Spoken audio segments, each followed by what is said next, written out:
আমরা কি করবো, এটা উড়িষ্যার দিকে তাকা। সরকার হওয়ার সঙ্গে সঙ্গে ল্যান্ড ব্যাংক তৈরি হয়েছে, 1 বছরের মধ্যে জমি দেওয়া হয়েছে, কারখানা শুরু হয়ে গেছে। আমার পরিচিত লোক যাদের জমি পশ্চিমবাংলায় আছে, এখানে কারখানা না করে তারা উড়িষ্যায় গিয়ে কারখানা করছেন। সমস্ত ডিসপুট চিফ সেক্রেটারি বসে মেটাচ্ছেন ওখানে। এটা শেখা উচিত। প্রধানমন্ত্রী সমস্ত ইনফ্রাস্ট্রাকচার তৈরি করে দিচ্ছেন, যাতায়াতের ব্যবস্থা করে দিচ্ছেন, ল্যান্ড ব্যাংক করে দেবেন, আর স্বাভাবিকভাবে লোকেরা আসবে। উনি বলেছেন এখানকার ল অ্যান্ড অর্ডার শিল্পের অনুকূল নয়। তো ডবল ইঞ্জিন সরকার হলে সারা রাজ্যে রাজ্যে যেমন বিজেপি করেছে, এখানেও ঠিক সেই পরিবেশ তৈরি করবে।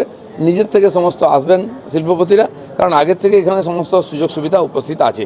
খালি অ্যাডমিনিস্ট্রেশন, ল অ্যান্ড অর্ডার নেই, তোলাবাজি চলছে।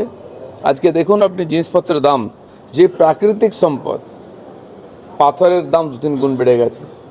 বোল্ডার তুলতে পারবেন না, মোরাম তুলতে পারবেন না। বালি 10 গুণ 12 গুণ বেড়ে গেছে দাম।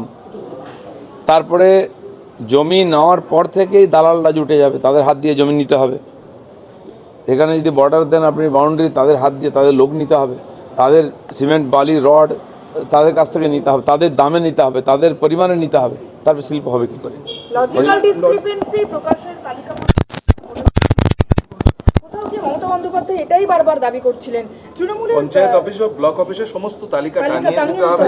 একই সঙ্গে সুপ্রিম কোর্ট নির্দেশ দিয়েছে যে কেউ যদি শুনানি পর্বে চায় কাউকে সঙ্গে করে নিয়ে যেতে পারবে, মানে বিএলএরাও কিন্তু এবার থেকে থাকতে পারবে। তারপরে তৃণমূলের দাবি যে বিজেপির খেলা শেষ, এসআইআর এ বিজেপির খেলা শেষ, এবার কোর্টে হারালাম, এপ্রিল মাসেও হারিয়ে দেবো।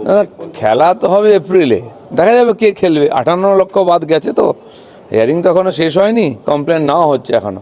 ওনারা ভাবছেন যে বিডিও অফিসকে, বিএলও অফিসকে ঘিরে দিয়ে এসডিও অফিসকে প্রক্রিয়াটাকে থামিয়ে দেবেন, করতে দেবেন, সেটা হবে না। ইলেকশন কমিশন কন্ডিশন দিয়েছেন যাতে সুস্থভাবে হয়, সেটা হবেই।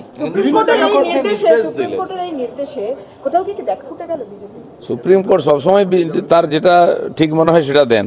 কে ব্যাকফুট কে ফ্রন্ট ফুটে নয়, যেটা নির্বাচন প্রক্রিয়া সুস্থভাবে করার জন্য যেটা প্রয়োজন সেটা বলবেন। কান মুলে দিচ্ছে রাজ্য সরকারের প্রতিদিন, তাতে কী হয়ে গেছে?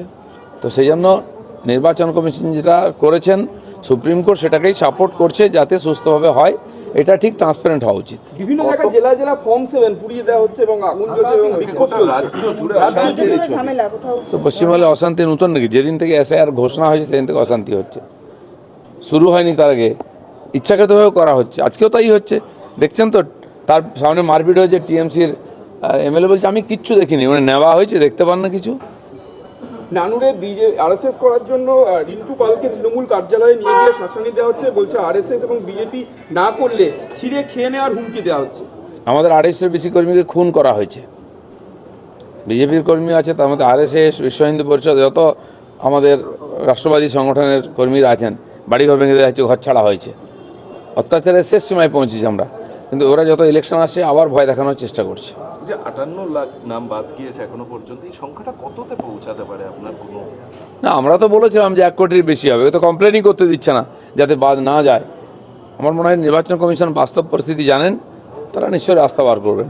আর কালকে আমরা দেখলাম যে আমা স্ট্রিটে শ্যামসুন্দরী কালী মন্দিরে ওখানে দেখা গেল যে ভক্তরা দাঁড়িয়ে ছিল ঘন্টার পর ঘন্টা, সেখানে পুলিশ লাঠিচার্জ করলো। অথচ দেখলাম যে বেলডাঙ্গায় যেখানে সংখ্যালঘুদের অবরোধে, সেখানে কিন্তু নীরব দর্শক পুলিশ। হিন্দু তীর্থযাত্রী, হিন্দু ভক্ত, এদের উপরেই পুলিশ অত্যাচার করে পশ্চিমবাংলায়। উগ্রবাদী, সাম্প্রদায়িক, অনুপ্রবেশকারী মুসলিম যারা রাস্তাঘাট বন্ধ করেছে, ট্রেন বাস জ্বালিয়ে দিয়েছে, তার উপরে লাঠি চালাতেও দেখি না, এটা এফআইআর করতেও দেখি না। মমতা ব্যানার্জির পুলিশ এটাই করে দেখাচ্ছে, এটাই সেকুলারিজম এখানে।